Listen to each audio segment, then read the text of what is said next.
छत्तीसगढ़ की राजधानी रायपुर से नवनिर्वाचित सांसद बृजमोहन अग्रवाल अपने विधायकी के पद से इस्तीफा दे चुके हैं। उन्होंने विधानसभा अध्यक्ष डॉक्टर रमन सिंह के निवास पर जाकर उन्हें अपना इस्तीफा सौंप दिया। हालांकि उन्होंने मंत्री पद से इस्तीफा नहीं दिया है।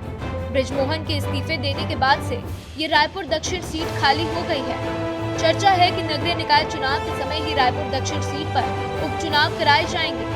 ऐसे में कई नेता अपनी दावेदारी भी पेश कर सकते हैं। विधानसभा अध्यक्ष डॉक्टर रमन सिंह ने कहा है कि बृजमोहन के रहने से सदन भरा भरा लगता था, लिहाजा उनकी सदन में कमी खलेगी।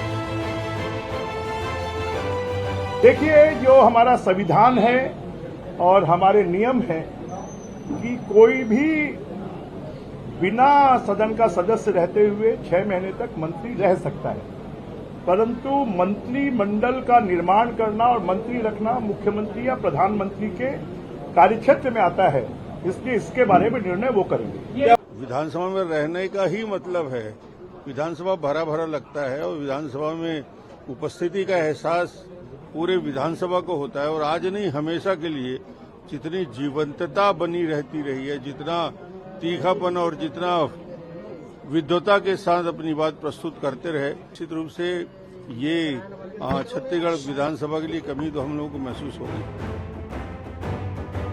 लेकिन बृजमोहन अग्रवाल के सांसद बनने और मोदी मंत्रिमंडल में शामिल नहीं किए जाने से सियासी गलियारों में बड़ी हलचल थी।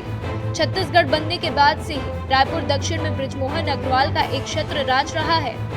उनके रहते यहाँ से किसी और को कभी भी भाजपा से टिकट मिला ही नहीं, लिहाजा बृजमोहन अग्रवाल के फैसले पर हर किसी की नजर टिकी हुई थी। छत्तीसगढ़ की राजनीति में बृजमोहन अग्रवाल का कद इतना बड़ा है कि विपक्ष भी उन्हें अपने साथ आने और सरकार बनाने का ऑफर दे रहा था।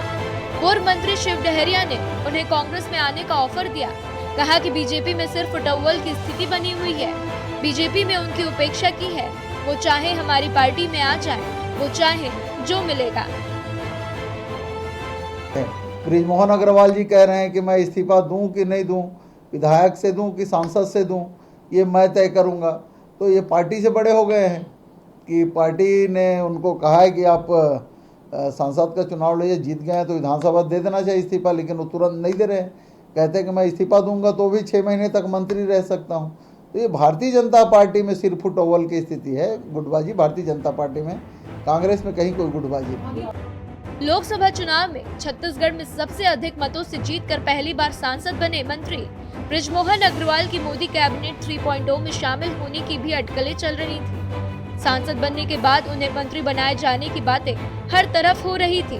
उन्हें अविभाजित मध्य प्रदेश के सबसे वरिष्ठ भाजपा विधायकों में से एक माना जाता है। हालांकि अब उन्होंने अपने विधायक पद से इस्तीफा दे दिया है।